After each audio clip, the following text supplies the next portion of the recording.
Shalom à tous. Enfin, je veux dire de nouveau shalom. Parce que nous sommes toujours ce même mercredi 23 avril 2025.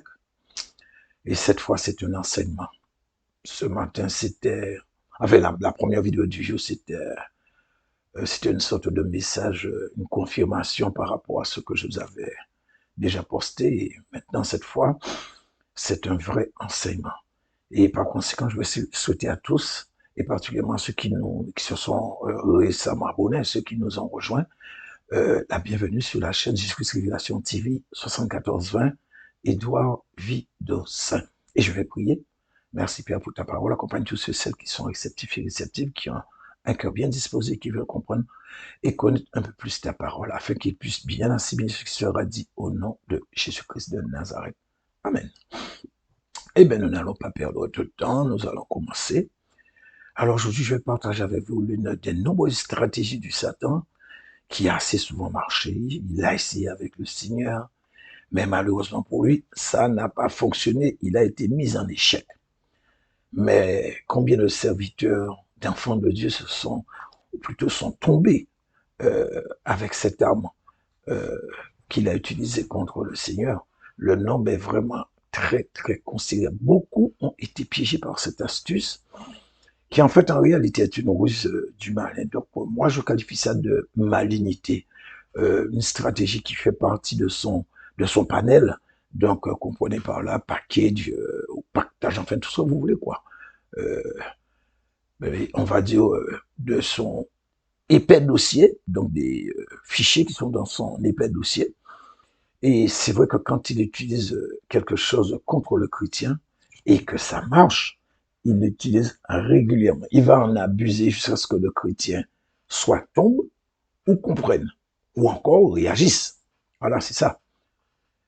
Donc voilà pourquoi il faut, frères et sœurs, être très attentif quand vous lisez votre Bible. Souvent, nous pouvons lire un événement donc ou si je puis appeler ça histoire, ou un truc, quelque chose qui s'est passé dans la Bible, mais en fait, justement, on va lire comme si c'était une histoire sans lui donner trop d'importance.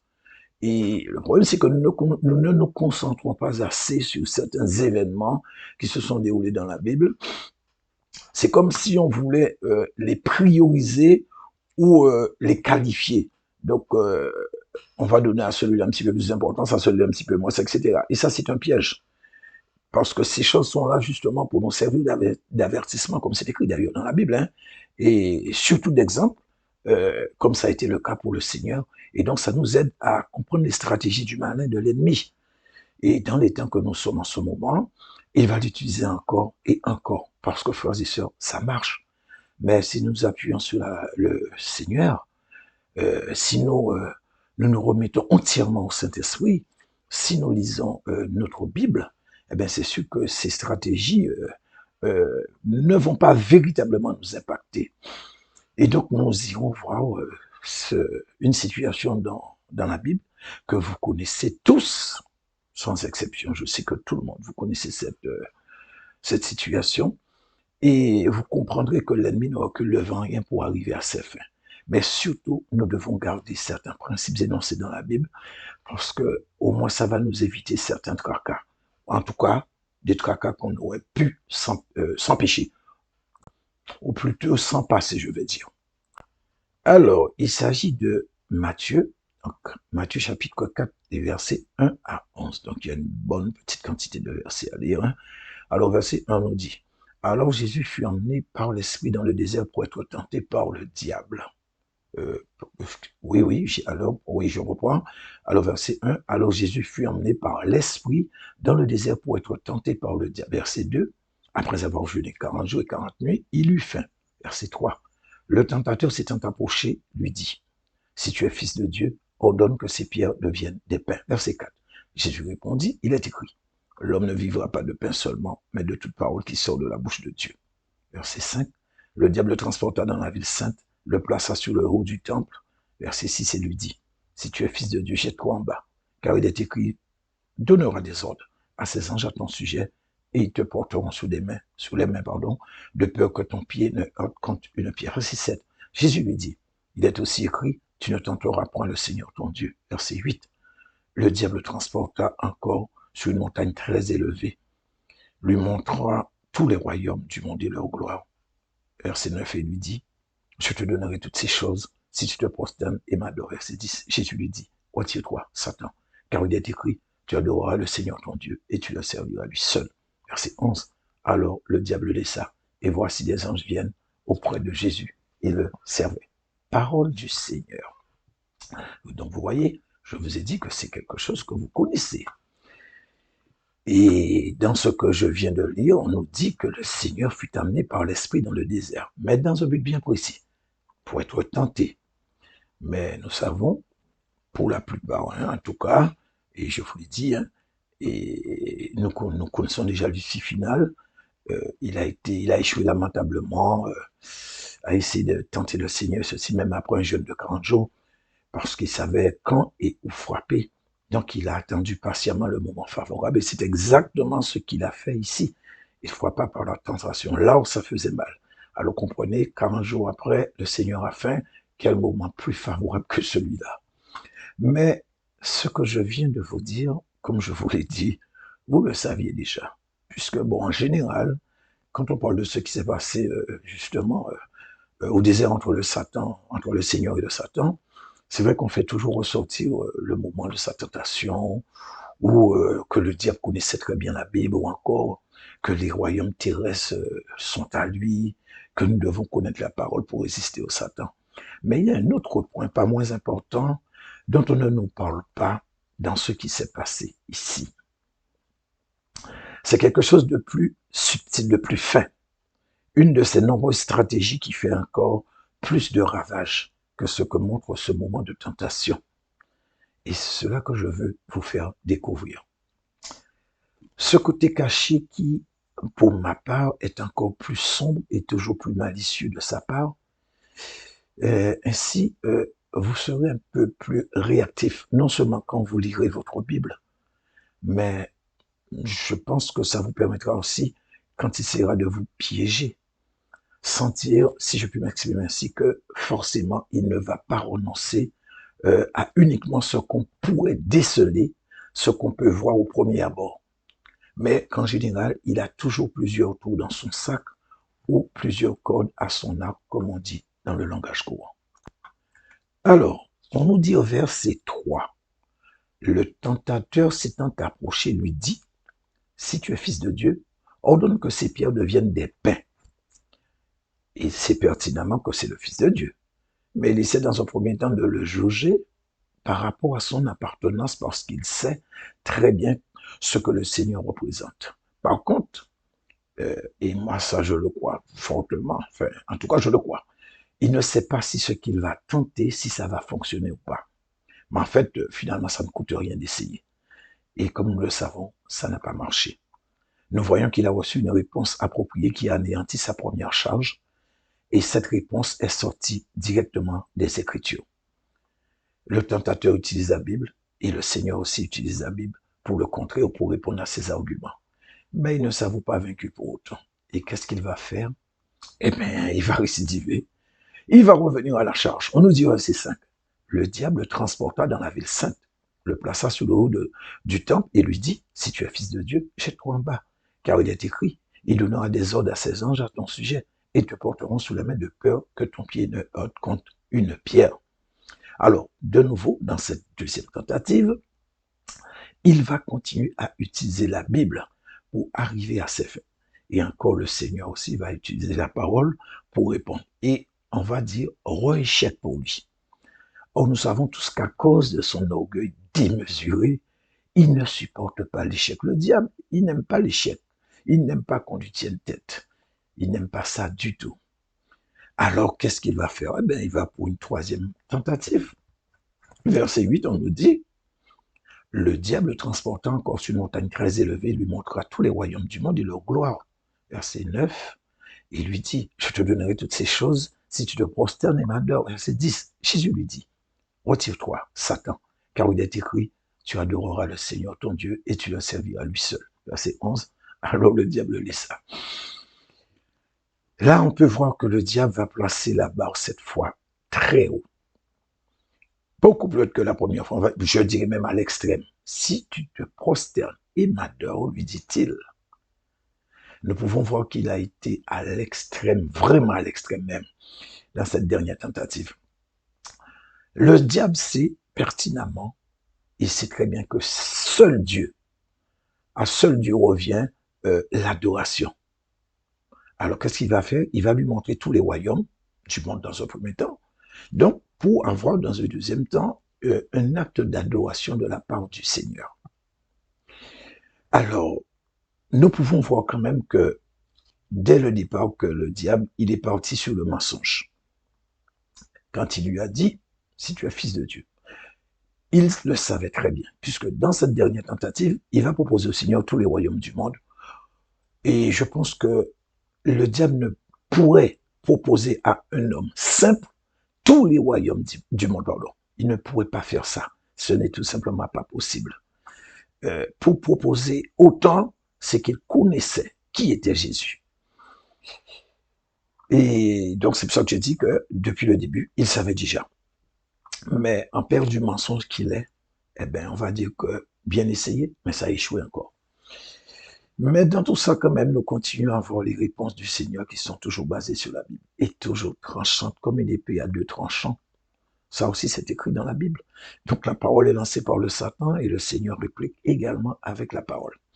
Et au verset 10, nous voyons la réponse du Seigneur. Elle est sans équivoque. Retire-toi, Satan. Il a reçu une réponse ferme avec autorité. Et je dirais même un commandement. Mais ici, le Seigneur va nous interpeller. En fait, il va répondre, mais en faisant ressortir quelque chose qui va contraster fort avec les autres réponses qu'il lui a données jusqu'à présent. Remarquez, c'est la première fois qu'il va lui répondre, mais en utilisant un autre nom, pseudo si vous préférez, que tout ce qui a été dit jusqu'à présent. Retire-toi, Satan. Et comprenez que je ne veux pas attirer votre attention sur les échecs. Je vous l'ai dit, ni sur son insistance, ni sur le fait qu'il connaît la Bible très bien. Ça, vous connaissez ça déjà. Mais je veux attirer votre attention sur un autre point important et qui, comme je vous l'ai dit au début, qui passe trop souvent inaperçu. Alors, revenons brièvement sur certaines parties des versets principaux. Par exemple, le verset 3. On va commencer avec le 3. On nous dit, le tentateur s'approcha de lui. Ensuite, au verset 5, on nous dit, cette fois, le diable le transporta. Et au verset 10, lors de sa dernière tentative, cette fois, on ne nous dit pas que Satan s'approcha ou qu'on aurait utilisé une foiseau en l'identifiant. Non. Dans les versets précédents, oui. Mais cette fois, c'est le Seigneur qui va l'interpeller par son nom quand il va lui dire, retire-toi, Satan. Donc, il n'a pas utilisé les autres noms ou pseudo du diable, mais il a dit Satan. Alors, qu'est-ce que ça veut dire? Pourquoi toutes ces interpellations en utilisant presque à chaque fois un nom ou un sobriquet ou un pseudo différent? Ici, la Bible est en train de nous interpeller sur les différents déguisements ou costumes que le diable va se présenter aux gens, et particulièrement aux chrétiens. Mais à chaque fois, ce sera en fonction d'une situation bien précise, en fonction de ce qu'il veut obtenir, en fonction de ce qu'il cherche, en fonction de la personne qu'il aura devant lui, etc. Il va à chaque fois changer de costume ou de déguisement.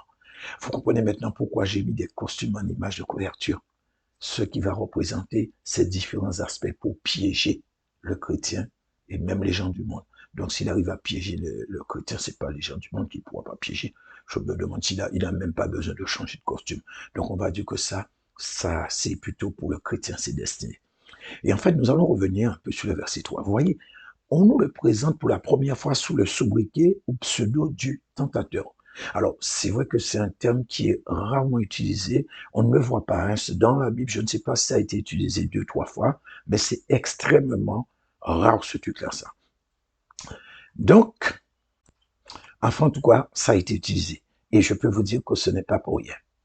Le tentateur s'étant approché de lui. Ici, le mot tentateur vient du grec pérazo. Alors, je ne sais pas comment ça se prononce, c'est P-E-I-R-A-Z-O. Et cela veut dire essayer une chose pour voir si ça peut être fait, si ça va fonctionner. Donc, c'est comme je l'ai dit au début, je vous ai dit que bon, il ne sait pas encore si ça va marcher, mais en fait, il va essayer. Alors, essayer, éprouver dans le but de certifier une quantité ou ce que pense l'autre ou comment il se conduit, dans un bon sens comme dans un mauvais sens, solliciter à pécher, essayer ou éprouver la foi, la vertu, le caractère, par la séduction du péché. Donc voilà tout l'attirail qui est derrière ce costume du tentateur. Mais malgré cela, nous savons qu'il a échoué quand même. Ensuite, au verset 5, il va enlever le costume du tentateur puisque ça n'a pas marché. Et maintenant, il va enfiler assez rapidement d'ailleurs son autre costume. Cette fois, il a enfilé le costume du diable. On nous dit, le diable le transporta dans la ville sainte, le plaça sur le haut du temple et lui dit, si tu es fils de Dieu, jette-toi en bas. Car il est écrit, il donnera des ordres à ses anges à ton sujet et ils te porteront sous les mains de peur que ton pied ne heurte contre une pierre. Alors, le mot grec pour diable est diabolos. Et ça veut tout simplement dire calomniateur, accusateur. Alors, frères et sœurs, soyez très attentifs. Si nous partons dans la précipitation pour expliquer ou comprendre ce qui a été dit, on pourrait dire cette fois que le mot tentateur aurait été, ou plutôt aurait dû être utilisé, ou serait le bienvenu là, à la place de diable. Et donc, euh, parce qu'on voit, quand on regarde la scène, enfin, on imagine, pardon, la scène, on voit bien que le diable veut que le Seigneur tente Dieu ici. Ce n'est plus une question de mettre à l'épreuve Dieu, mais il s'agit ici bien de le tenter.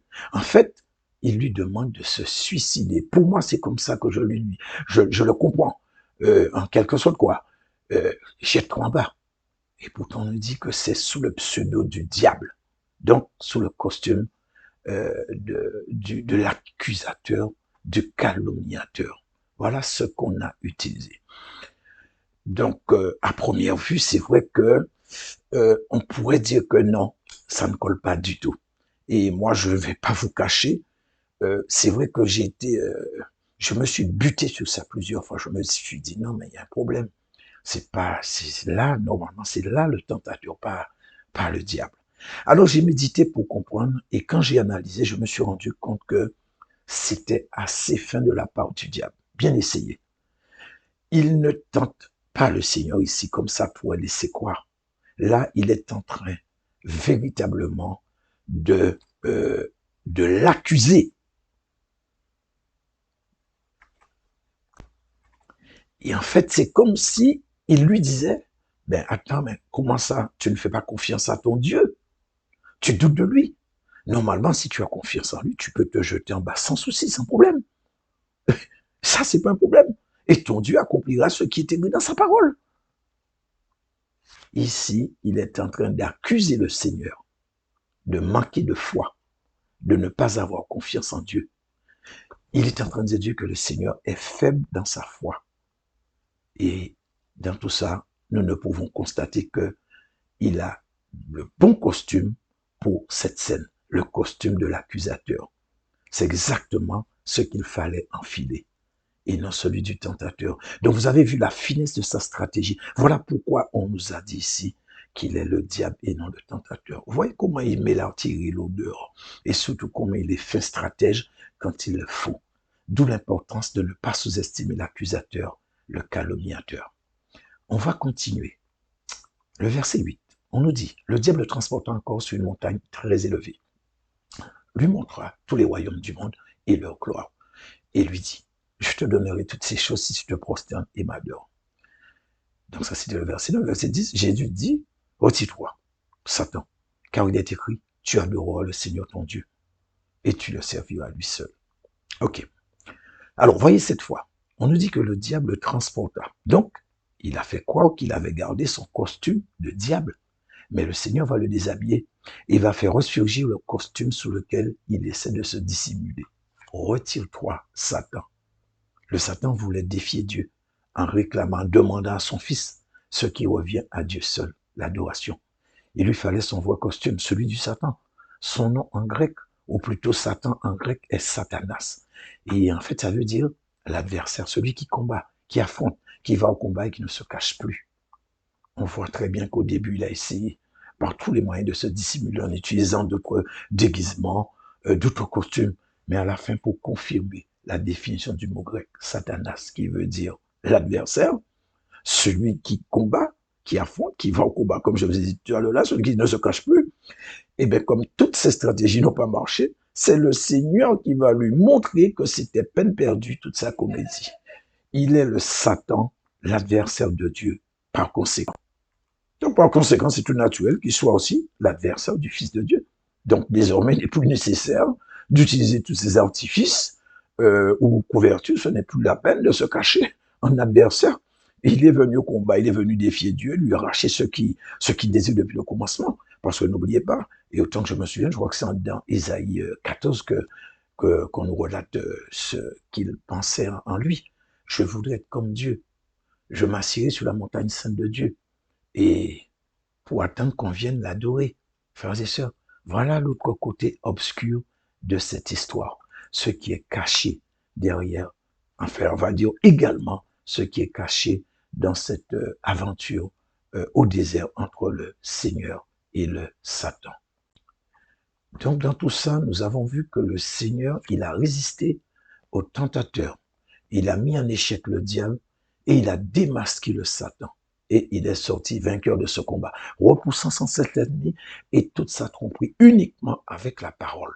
Cette parole que tu as et que tu refuses de lire chaque jour pour t'armer contre le tentateur, pour te prévenir contre le calomniateur, pour affronter l'adversaire. Ces costumes sous lesquels, enfin plutôt sous lesquels il est venu devant le Seigneur et qu'il a échoué, ainsi permettant au Seigneur d'accomplir ce pourquoi il était venu sur la terre. Parce que si le Seigneur, bon, il n'y avait pour moi aucune chance, hein, mais imaginez qu'il était tombé, eh bien, ce serait aussi pour nous échec et mat. Mais dans tout ça, combien n'ont pas su résister aux tentateurs qui leur offraient de l'argent facile en tordant les Écritures à leur avantage? Abraham était riche, Job était riche. Le Seigneur a dit que nous devons prospérer à tous égards. Nous devons prospérer comme notre âme prospère. Et j'en passe. Mais omettant volontairement certaines paroles du Seigneur, telles que, je vous dis la vérité, il sera difficile pour un riche de rentrer dans le royaume des cieux, piégeant ainsi des millions d'âmes innocentes pour un gain déshonnête. Finalement, c'est l'âme de qui prospère, sinon celle des mêmes qui sont au service du malin. Voilà, c'est ce type d'âme qui prospère. Ou encore combien ont eu faim de succès et ont refusé d'attendre patiemment que le Seigneur les élève, allant jusqu'à troquer leur ministère contre l'allégeance à des loges maçonniques, à des marabouts, des féticheurs, etc. Tout ce que vous voulez, quoi. Et allant même jusqu'à sacrifier des milliers d'âmes innocentes pour obtenir un succès éphémère sous un nouveau costume que leur a donné le diable et qu'ils prennent soin de bien dissimuler aux autres. Ou encore combien savaient qu'ils étaient dans un combat et qu'il y avait un adversaire, mais au lieu de résister et de le démasquer, de le mettre en échec avec les mêmes armes que le Seigneur a utilisées, afin de protéger les brebis du Seigneur, les mettant à l'abri, les soignant comme il leur a été demandé, ont préféré abandonner leur intégrité, rompant ainsi de manière unilatérale le serment qu'il est lié au Seigneur par des compromis contre la gloire éphémère, contre l'acceptation, contre la reconnaissance du monde. Il y en a beaucoup comme ça, abandonnant lâchement les brebis que le Seigneur avait payé leur dette à la croix du calvaire et dont ils devaient en prendre soin. Combien ont voulu remplir des stades en prenant soin de bien cacher, de bien camoufler soigneusement leur nature, laissant toujours un peu plus de place dans leur ministère aux tentateurs, en enfilant à leur tour le costume démoniaque, satanique, maléfique que leur a offert leur nouveau maître, le Satan, sans même se soucier de ce que vivaient bon nombre de brebis du Seigneur, leur demandant inlassablement de mettre toujours plus dans l'œuvre du Seigneur. Alors, voilà ce qui est un petit peu pour moi assez paradoxal. Alors, il demande toujours de mettre un peu plus dans l'œuvre du Seigneur. Alors, l'œuvre du Seigneur, hein, mais en fait, ce sont eux qui empochent. C'est pas l'œuvre du Seigneur qui empoche, mais c'est eux qui empochent directement. Mais, excusez-moi, mais si c'est l'œuvre du Seigneur, pourquoi ce sont eux qui empochent et pas le Seigneur? C'est quand même assez paradoxal, c'est étrange, vous ne trouvez pas? Des fois, ils oublient que beaucoup n'ont rien à manger, ne peuvent même pas envoyer leurs enfants à l'école. Ils ont des factures qui se collent bout à bout et ils n'arrivent même pas à payer leurs factures. et tu exiges de l'argent, toujours plus d'argent, comme si le ministère de banquier fait partie des ministères que le Seigneur a institués dans l'Église. Excusez-moi, mais je n'ai pas vu ce ministère. Récemment, j'ai entendu, bon, c'est venu, j'ai vu le truc comme ça, un truc qui durait 3 ou 4 minutes, une vidéo. C'est un serviteur de Dieu, j'ai eu à répondre par une fouasque à lui. Hein. J'ai entendu qu'il disait que la dîme, c'est pour les serviteurs de Dieu. Oh Seigneur, aie pitié. Personnellement, je n'ai jamais vu ce verset dans la Bible. Je ne dis pas qu'il n'existe pas. Attention, ne me faites pas dire ce que je n'ai pas dit. Peut-être que c'est là. J'ai simplement dit que je ne l'avais jamais vu. En tout cas, nous avons suffisamment d'éléments dans cet affrontement entre le Seigneur et le Satan. Nous avons suffisamment de recul pour comprendre que le malin ne viendra jamais sous un seul costume, mais il changera toujours et aussi longtemps que ce sera nécessaire, y compris celui d'utiliser. Alors là, celui-là, c'est d'un genre. Hein.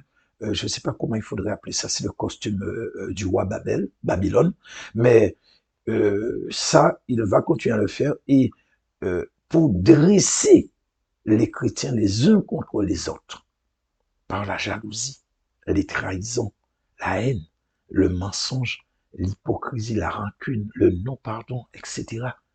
Là, ce sont quelques-unes des flèches qu'il va glisser subrepticement dans les pensées des frères et des sœurs en permanence.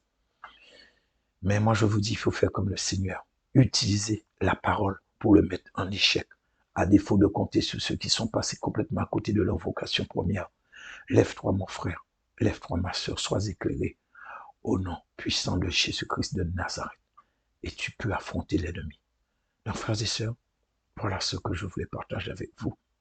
Comme je vous avais dit, je ne pense pas que vous ayez entendu ce côté sombre de cette aventure, ce qui s'est passé dans le désert entre le Seigneur. En tout cas, personne, moi, je ne l'ai jamais entendu de cette façon. Pour les autres, oui, ça, il n'y a pas de problème, mais ça, je ne l'ai jamais entendu. Donc, si ça vous fait du bien, frères et sœurs, qu'est-ce que je pourrais vous dire? Gloire à Dieu, mais surtout, partagez, likez aussi, et ceux qui veulent s'abonner, faites. Et je vous dis à bientôt pour une nouvelle vidéo. Au nom de Jésus-Christ de Nazareth, soyez bénis. Shalom.